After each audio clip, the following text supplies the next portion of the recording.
There are dire warnings that New South Wales will be hit by increasingly extreme weather. 2015 was the hottest year since climate records began. Figures show this July was the single hottest month in recorded history. Australia sweltered through its hottest spring on record. Climate change is now affecting every country on every continent. It's the rate that's of great concern. And what do you put that rate down to?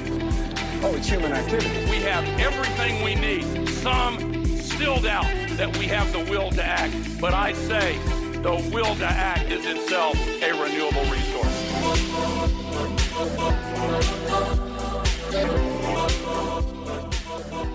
Hello again, climactic crew. Maxine here, or Mama Max, as of the 17th of January, and I'm very excited to be back 20 episodes later, bringing you a conversation with local businesswoman and mother of 5, Jackie Matthews. I first met Jackie in March 2018 at a business networking breakfast in Geelong. And when I heard her introducing her scrap metal business, I knew I needed to meet her. I'm automatically drawn to businesses and people who have a positive or who might have a positive impact on our planet.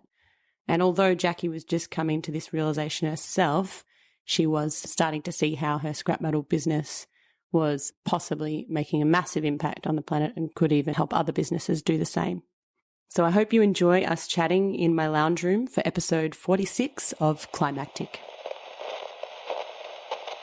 Okay, so I'm Jackie Matthews. I have a business in Geelong called Scrap Solutions, which is a scrap metal recycling business. The reason I started that business, we launched in March 2017. And what I did was I bought an idea to Geelong that my dad had created through his own scrap metal company. He lives in Port Arlington and he was volunteering his time to the Port Arlington Football Club by going and picking up scrap metal from people's homes and then donating the proceeds of the scrap metal back to the club.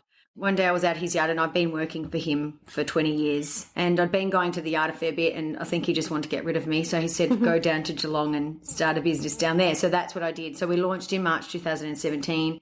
It was really well received by the community. And so what we did and what we do is pick up scrap metal from people's homes. So people will call us if their fridge breaks down or they've got a clean up.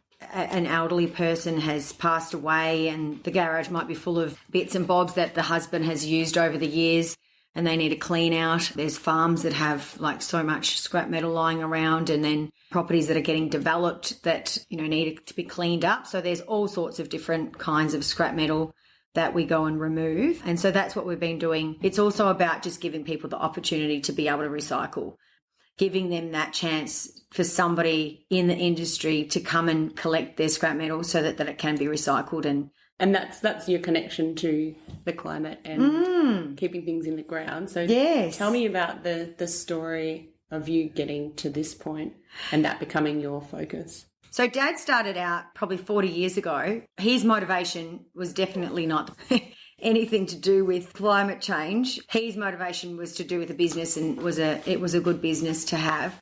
And so when I joined him, it never really was my purpose either. But as this business has evolved in Geelong, then I can see that people really do care about the planet and that I have an opportunity to be able to help them. So I guess the reason that we're recycling the scrap is so that we're not digging in the grounds and that is effectively helping the planet. And so I wanted to learn more because that wasn't always Dad's passion. That's not what I've always been taught. So I've had to self-learn and I never studied that at school or, went and did a HR degree and I was just all about business. I never really thought about that sounds familiar. Science or the planet or anything. So I met Mick 8 one day at a localised event in Torquay.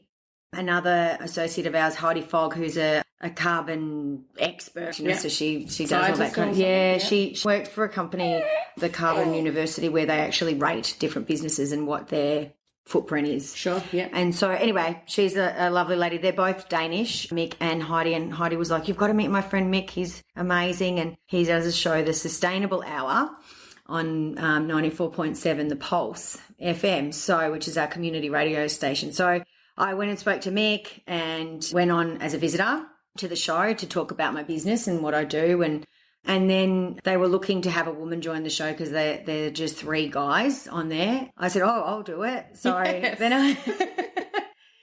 I joined. And the reason for me wanting to do it, I guess I would probably love a chat, but also to just find out more, to learn more and just meet people that are in that arena and just to find out what they're doing and why they're doing it. And it just really interests me. So that was probably 6 months ago now. It's fabulous. Like it really does broaden your mind, and just make you think differently. And just last night I was at a meeting, the Geelong Business Club. It is. Ooh. It's a really, Look out. I was there with a lot of men in suits. It's a very old school, prestigious, they've only just allowed It's not Chamber of Commerce, it's business. No, this is a different. Whoa, okay. This is next level. This sounds like a secret society. It is. I was expecting horns on heads, but no. Like those Flintstones. We'll have to invite them to listen to the show. Yeah. So I went to that, but the reason that I got invited by a colleague because there was a gent there, Dr. Dean Miller, who is associated with the Great Barrier Reef Legacy, and he's a scientist, and he's the multimedia manager, I think, as well as a scientist up there, on the Great Barrier Reef. And so he was talking about the reef and the bleaching and how it's dying and all of the things that they're doing with research and that kind of thing. And I actually asked a question. I just listened to a podcast or an interview with Dr. David Suzuki, and he was talking about, he has an apartment in Port Douglas, and he said that in that interview, he said that he went to the Barrier Reef just recently and dove, and he came out weeping because it was so dead. And he said to the people that took him out, I'm never doing this again. How does Australia have one of the most amazing reefs in the world and yet still burn coal? And that was my question. I actually said that to this guy and said, so what are your thoughts on that? Because I was really interested to see. He was very diplomatic in his speech, in his presentation, but he did put up one slide where he spoke about the vessel that they use to do research and find statistics. So they're actually researching as well as finding statistics. And then there's a government vessel that does the same, but it doesn't do the research. It just finds the statistics. It only took 6 people. Both vessels can hold 20 people. The vessel that they have, which is, sponsored, and obviously like somebody very rich has donated a lot of money for this. Yeah. They take 20 people out, most of them scientists, all independent scientists who all go under the reef and they check it and then talk about their findings with each other. And they also have students as well on board learning about marine biology. The government one has 6 people on board, but the main clincher was the government vessel cost $1.4 million and their vessel costs $56,000 to do the research, like not the actual vessel, but that he just did that slide. He didn't say that was good or bad or whatever. He just put it out there. Just put it out there. Great. And later I went and spoke to him after he'd finished and said, I loved the way that you put it out there. And, he pretty much said, well, it's all just secret society. So, and I guess that brings me to my passion is that how does this happen? Like, how do we vote all these people in to govern our lives and our planet? And it's all just a secret. Yeah. So, and they're doing whatever they want, whatever interests. Yeah. And like even my daughter said to me the other day, she said, Mum, I don't understand it. I don't understand why people fight climate change, like why they argue about it. Like it's actually doing good for the planet. So why would they be arguing about, and it's all to do with money. How old's your daughter? 19. Right. So this is what the future is, right? Yes. Yeah, they it's see their it. Future. Yeah, that's right. They see it. Yeah, and like they still enjoy. We live in Ocean Grove on the coast, and all my kids love the beach, and they've all done surf lifesaving and surfing and whatever, and they just like love going for swims and just enjoying nature, I guess. Like we live in it, and we're really fortunate for that. And it just like really makes my heart break to think my great-great-grandchildren might not have that same opportunity. So when I go, I want the little kids to think, oh, yeah, that old bag, she really made a difference. She did some things that make our life good now. So For that's the whole of the planet rather than Well, yeah. just your family. Yeah, It's a yeah. broader context. Yeah. That's great. Well, actually, speaking of context, we should paint a little picture of what's going on here. I first met Jackie, I think we connected through... We were in a business meeting. That's right, yeah. And then I didn't realise that you were on the show. Yeah, no, well, initially I wasn't. When I first met you, I wasn't, but I remember you coming up to me and you came up to me after we had the meeting and you said, oh, I really love what you do. And I was like, oh, and I was thinking, what do I do? And then it was That got you thinking? yeah, and then it was, recycling. Yeah, okay. You know, so that was like the start of my journey too, of when I just started the scrap metal journey That's for right, myself. Yeah. Gosh, it's And flown so, by, hasn't yeah, it? and so that was, and you were probably one of the first people, along with Nicole Urbanski, who has Urban Upcycle, to connect with me on that level of, you know, hey, you're actually doing something. Yeah. Something good for the planet. Yeah, definitely. And then, ironically, you asked me to be on the show. Yeah. Because I was pregnant. Yes. And I thought that the call that you were making was to arrange a time. Oh. So it was hilarious because 5 minutes before you were texting, like, ready to go, and then we're going to call you. I was like, actually, this is good. We'll just go live on the show. I'm only in labour. So that was the last connect, and it's kind of apt that you're my first guest that I'm interviewing after I've given birth to the beautiful Delphina, who's in my arms. So if you've heard any squeaks and beeps, that's what it's from. She's right here. So very calm. Very calm. Yeah. So the story is really inspiring because this is the kind of thing that we want to see and we love to see is people that haven't been brought up to this or educated in this. And I think it will become more regular that this change and realisation happens in people. The question is, how do you get people on board? How do you get more people to come on this journey and the suits in that room? And yeah, I know. Well, I'm going to join that club. That's great. So you'll be there. Which is, I went another visit late last year actually, and funnily enough, Sarah Henderson was talking that night. And I didn't ask a question that night. I was too afraid. But I wish I had it, because I probably would have now. But yeah, and that's the thing. And I think awareness, and not everybody's going to be open to talking about it. Some people close off, and that's fine.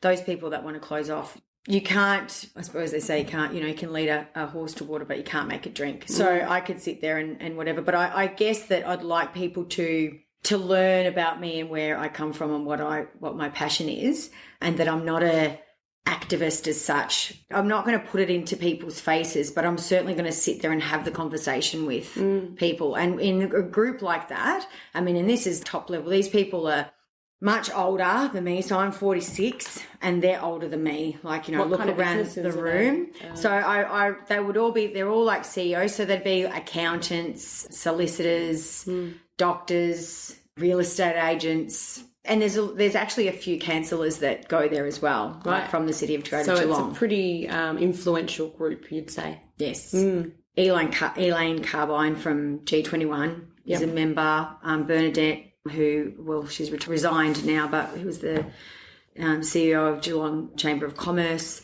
People that, and this is the thing, I don't know them all, but I want to learn who they are, and I'd like to.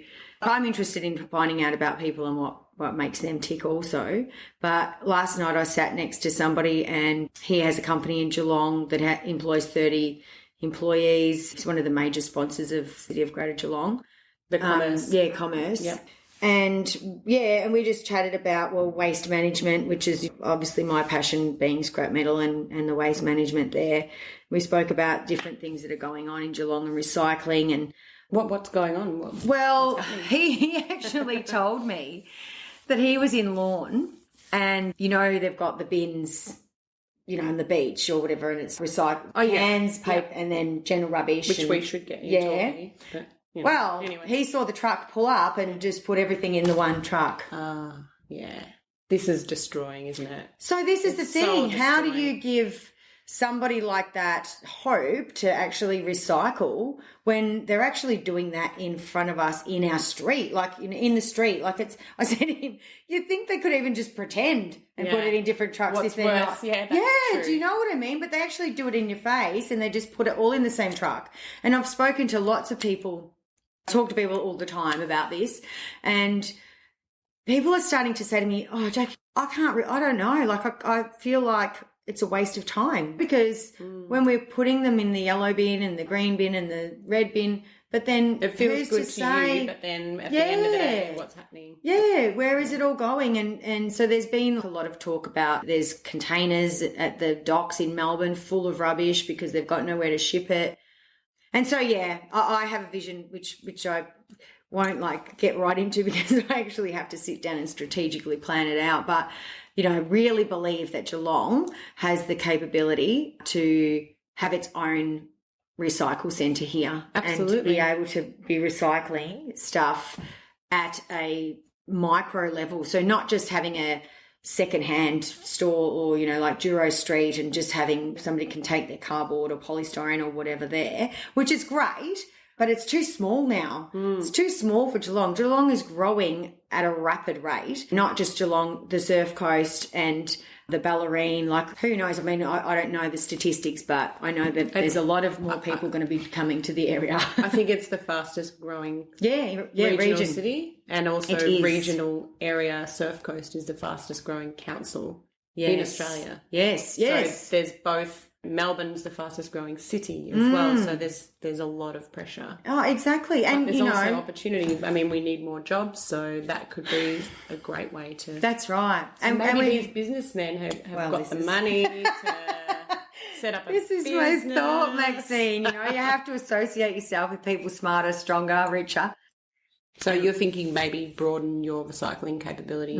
Well, that'd be nice because we don't. It's not happening. Well, and also the thing is, when we get things, there's plastic, there's wood. To be able to actually fully recycle things, you kind of have to diversify because for what I do, like in domestic, if we pick up some outdoor furniture, then it might have some plastic on it or, things like washing machines and things like that now. It's, the lid's plastic and a fridge, you open the fridge and all the drawers are plastic, all the shelves are plastic, there's glass. It's not just scrap metal. And with all of these kids that are school striking and care about the environment, there's so many opportunities for them career-wise, I think, because so many things need to be created. Yep, it's so true. Solutions need to. If people have that ability to be able to create something or make something that does something good in the recycling aspect, so many things are possible.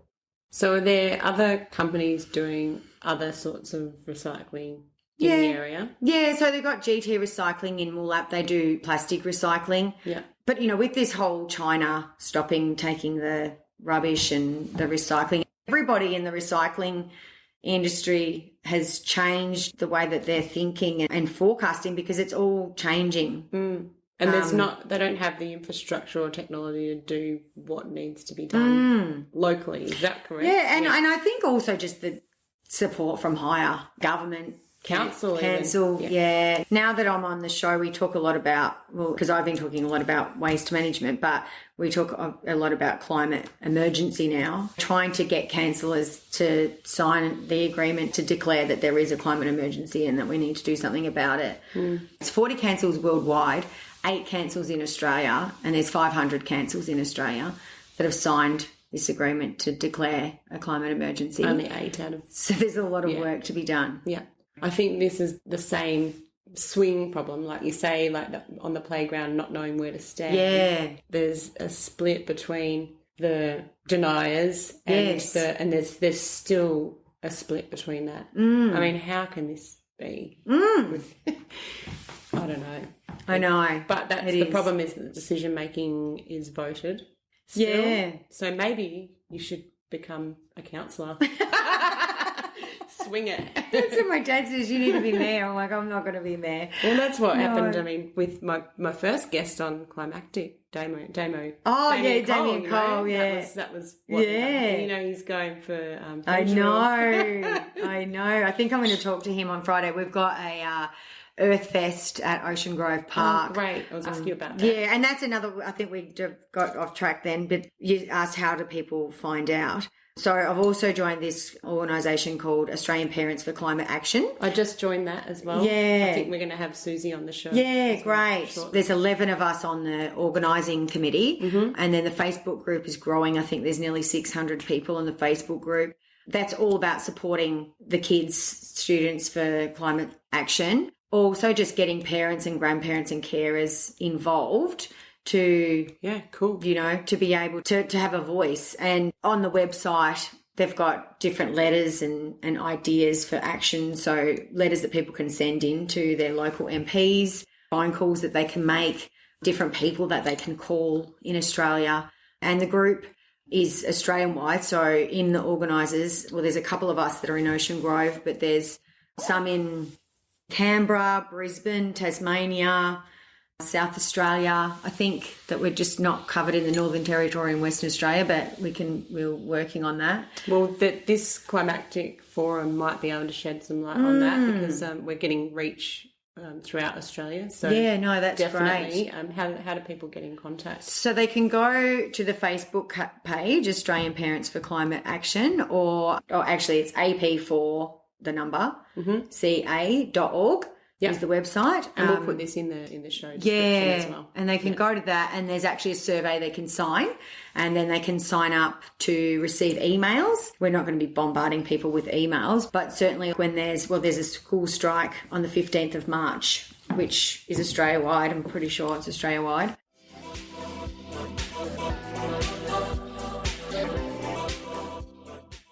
Now it's time for Climactic Community Corner, where we play voice messages sent to us on Facebook. We're opening up this space for the community to share events, news, thoughts, feelings, all sorts.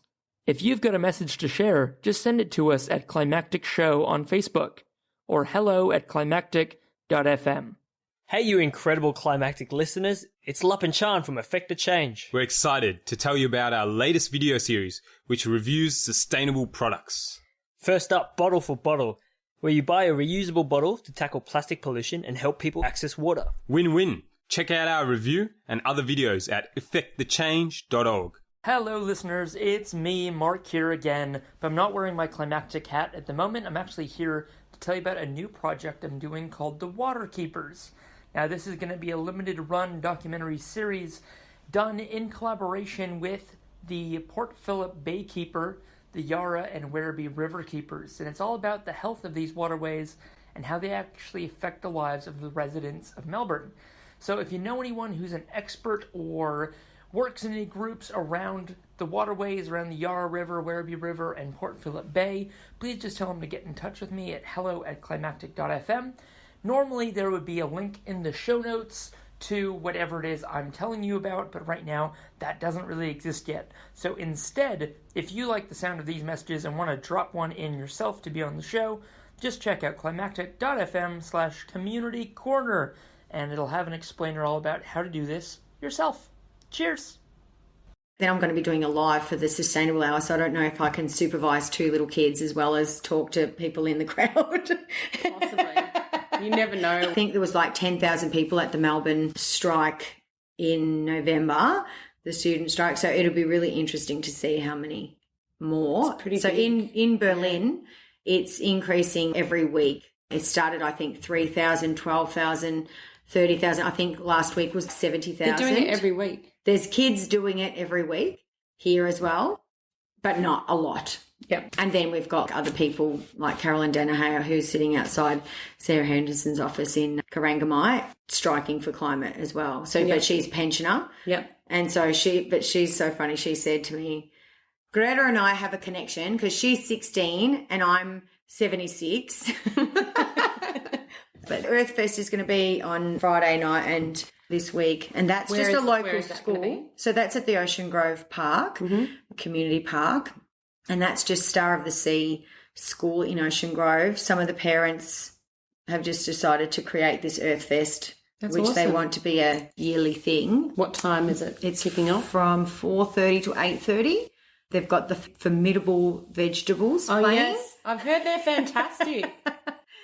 And then I guess with this Australian Parents for Climate Action, then parents can range from any age, and then it's also bringing in the grandparents. Well, I think ideally of how do we communicate this to other people, and how do we make it not scary, like you're going against the grain because you're doing something for the planet actively, not just recycling your waste, you're actually doing something else, is just to normalise it as well. It's where, I mean, for that strike in March on the 15th, my idea, and I know I've never actually been to a strike before or done anything like this, and I'm not going as I'll be going as interviewing and talking to people, but I can't understand how ScoMo, said, oh, kids should just be at school learning. Like, what are they doing and whatever. What's and the just point? really What did Greta say? What's the point of me learning if I don't have a planet to be on? Yeah. That's How can they just look at that and just ignore it? If, somebody says something about you or whatever, then you got to kind of think, oh, okay, well, am I doing something wrong? Should I change the way I'm thinking? Should I actually listen? And it's maybe not one person. Then there's 10, then there's thousands, then there's 10,000, then there's 50,000 people all saying the same thing. And then it's global. There's people all around the world all saying the same thing. I don't know. Do we not listen? It seems crazy, doesn't it? Yeah. So there's all this stuff happening, and what do you think it's going to take for the political climate to respond? Well, they're hoping that it's going to be a climate election. Well, it's definitely. Yeah, and I think is, that it's definitely a topic of conversation, isn't it? It's good to hear the deniers and hear what other people think and listen to them, because that's our problem here. It's totally our problem. It's and when I do go on March the 15th, if there's people there and they don't agree with it, which there probably will be. Yeah. There'll be people, because everyone loves a fight. Well, those sort of people do anyway.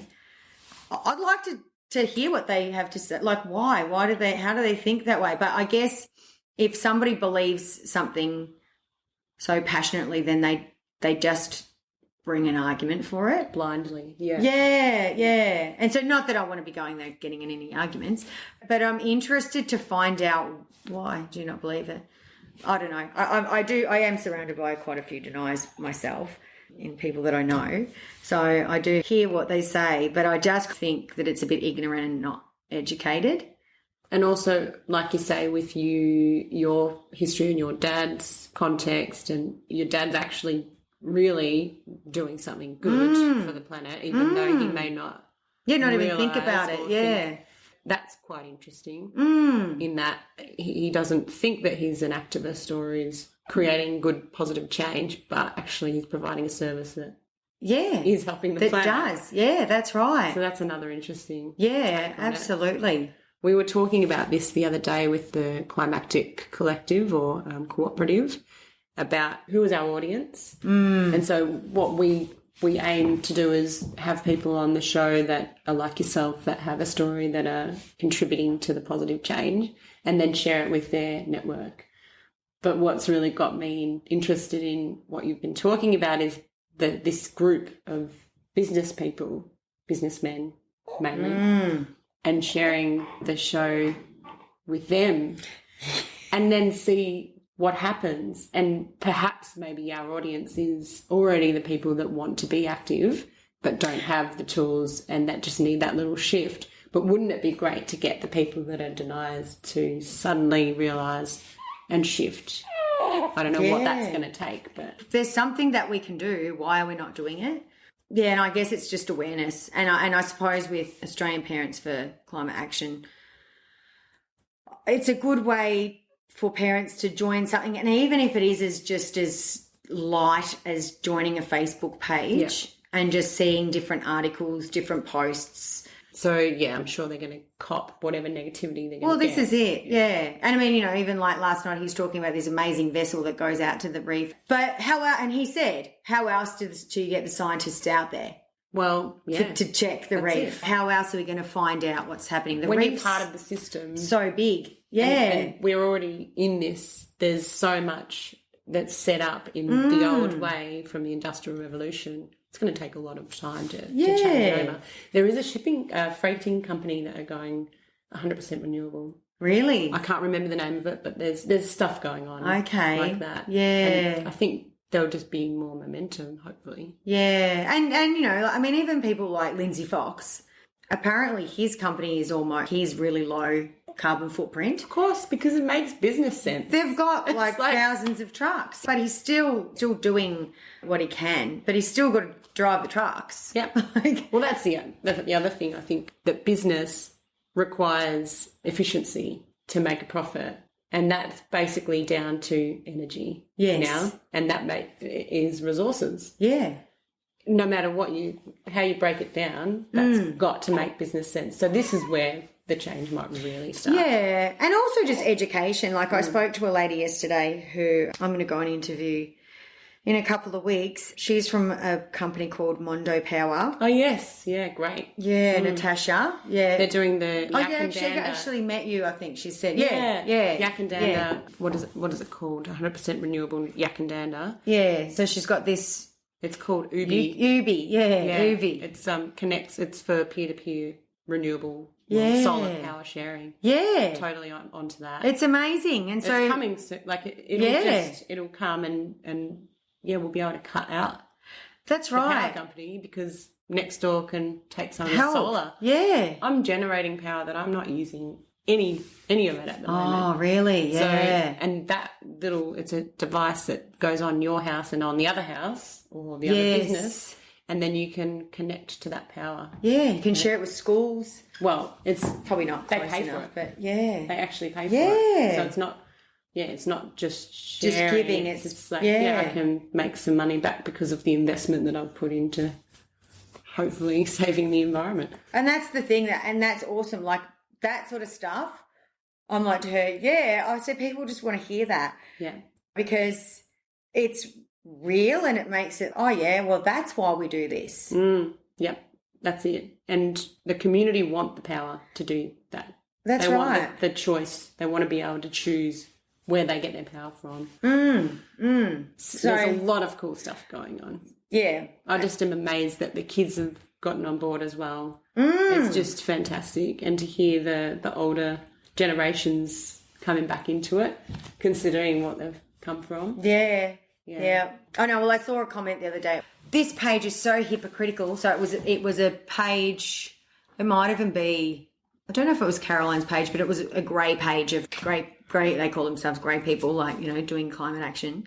And somebody had written on it, I don't even know why these people actually go on these pages, but this page is so hypocritical. You're the people that have ruined our planet. Why are you now all of a sudden trying to blame the boomers? And it was, gosh, really? Yeah. Not everybody's perfect. And plus, what page are you on that you're actually making a difference, or are you just going to be trolling everyone else? Yes. Yeah, that's right. And I think somebody said that. What difference are you making? And so, this is the thing. It's just that Caroline Danaher is just so awesome in her demeanour. When I'm around her, I just feel like, she's like an angel. She says, you just need to be calm when you talk to somebody. She spoke about this she was down at the beach and she spoke to some guy and she said, something came up and she said, I'm into climate change or action or something. And he said, Al Gore's a failed president. And she said, what do you think of David Attenborough? And he said, David Attenborough? Yeah, David Attenborough, sorry. Yeah. He's not a scientist or something, he said. And she said, I suppose you need to be a climactic scientist. And then they sort of left it at that. And then as she left, she said, isn't it a beautiful day? They were at the beach. You know, aren't we so lucky to live so close to the ocean? I just hope it doesn't rise too much and take away all the houses. And then she walked away. I love it. But just you leave know, you with that thought. yeah, but she's so calm in the way she speaks, and It's not not aggressive, yeah, and it's not confrontational. It's lovely. It's just, you know what? Like, how lucky are we to live here? But yeah, cute. And so I guess, you know, when I speak to people and, you know, if I join that club and I sitting next to people and I'll have different, because each time you go to have monthly meetings, you have different seats. Yeah. So, you know, it's a way to meet different people. It's easy for me to bring the topic up because that's my business. I'm in the recycling business, which is in waste management, which is to do with the planet. Yeah. And so it's kind of easy. So I don't really have to sit there and say, so what are your thoughts on climate change, or what are you doing to do any climate action? It's something that can just get brought up in the conversation. Yeah. And people know about the problem as well with the recycling. Well, so, yeah. And so that's her direction, I guess, on how to talk about this stuff is something that I'll take on board. Yeah. Yeah, because I think there's been a lot of fear-based communication around we're in this dire situation and we need to act now, and it's the world's ending, which is, you know, okay, we know this, but we need more inspiring conversations and more positive action. Yeah. So that what can we do? Yeah, what can we do? Not what have we done already? Yes. So I think that sort of activism's building more. Yes. Yeah. Yeah. I think that's really important, because if you're a denier, you definitely don't want to hear. You don't want to be scared. No. And that's what somebody said to me. I don't agree with the scare tactics. People shut down with And I thought, what are the scare tactics? But then when you sort of read it on the other side, then you can kind of see like, oh, okay, obviously they're not getting the right information. No. So it's about the balance of empowering and inspiring, I think. But people need to know that they can make a difference. And I think that's what they struggle with a lot. Yeah. So your business is very relatable in that sense, because it's obvious. Yeah. And I think that other things might not be as relatable. No. And I think that I have a little bit of a advantage, because when people meet me and they say, what do you do? And then I say, I'm in the scrap metal industry, then it immediately provokes intrigue because I'm a woman. Yeah. and I'm in scrap metal. Yeah. So then it's, okay. So how does that work? And so then conversation can just flow. Yeah. And so I'd like to think that I can use that to turn people's minds. It's really cool. Well, I think we've had a pretty good conversation so far. I'm trying to think of anything else that we need to cover, and any other details that you need to share of what's happening in your world or any call outs that you're interested in connecting with. Well, we do the sustainable hour radio show on 94.7 The Pulse. So we're always looking to interview people that are doing amazing things in the field of climate change or waste management, recycling, anything to do with that. We would love to chat to people, and we can chat on the phone if they're not in Geelong region. So we can certainly do phone interviews. I've just started doing live videos where I'm just similar to this, having a chat, but doing it live on Facebook. So to increase awareness of what can be done, and to just increase the awareness and share information to people that might not usually watch it. And because it's live on Facebook, they might not necessarily watch it live, but then later, whoever I've interviewed, then they have that ability to be able to share it with their own network and share their stories. So it's, I suppose, podcasting at a different level in that it's quite raw because you can see as well, it's visual, and I'm really enjoying that. And it's not edited. Yeah.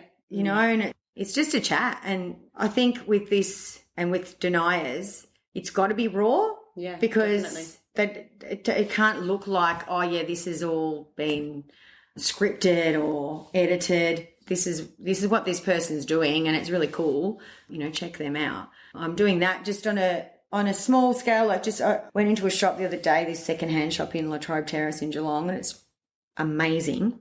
So many awesome things in there.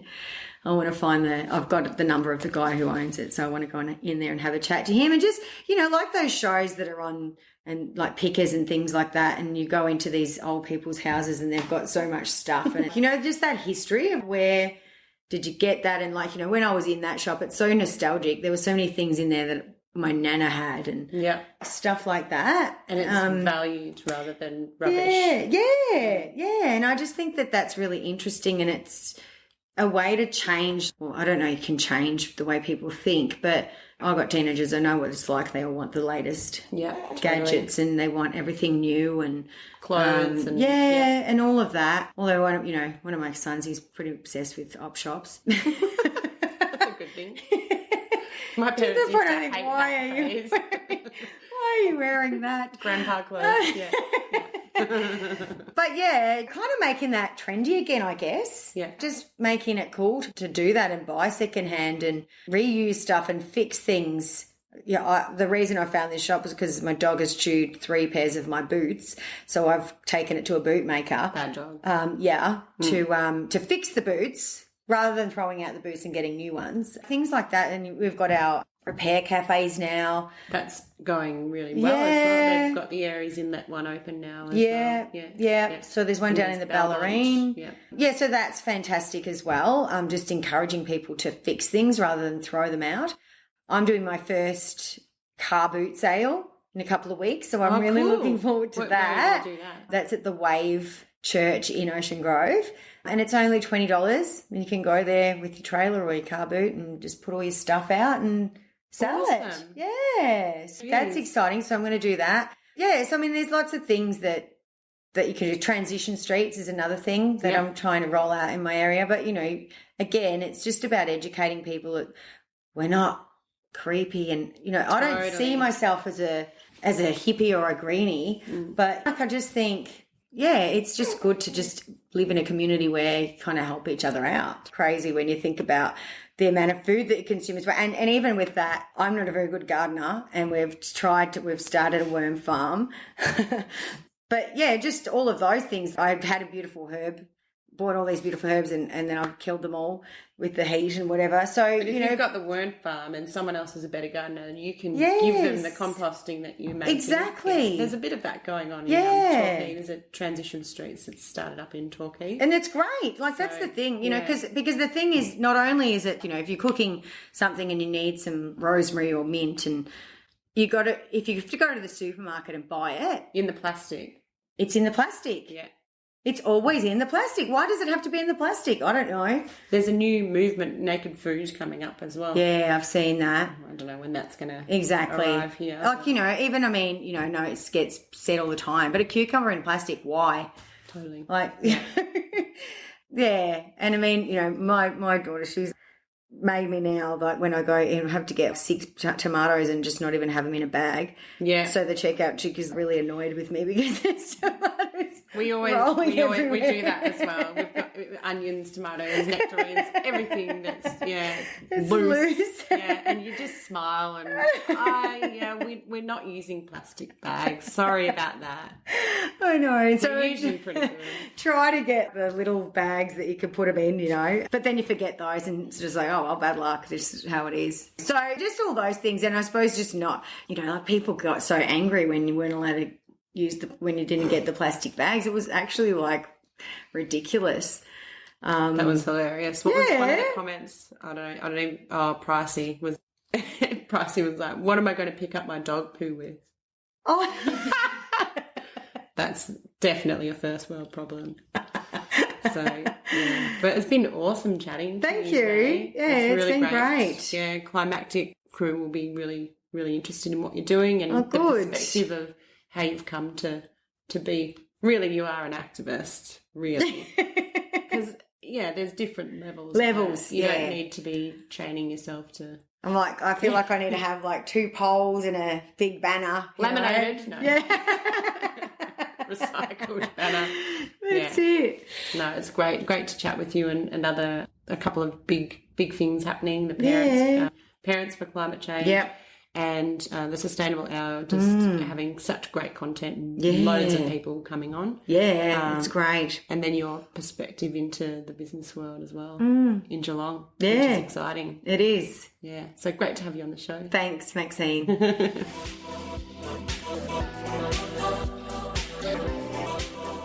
Jackie's story is an inspiration that we can all be part of the solution.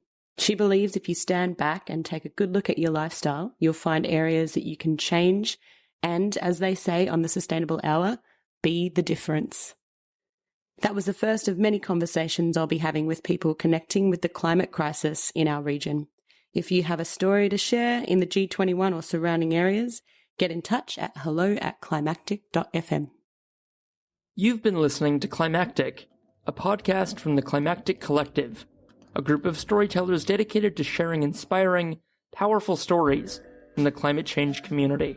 If you've got a story you'd like to tell and you'd like us to help you share it, just get in touch at hello@climactic.fm or on Twitter, Facebook, and Instagram, where we're at Climactic Show. If you enjoyed this program, please tell a friend. Independent shows like ours need the help of our listeners to grow. And if you had the time to leave us a rating or review at Apple Podcasts or your podcast app of choice, we'd greatly appreciate it. The Climactic Collective is Mark Spencer, Rich Bowden, Maxine Bazeley, Georgia Sheil, and Bronwyn Gresham. Our producer is Hazel Fidecaro. Thanks for listening, have a great day, and we'll be back with another story next week.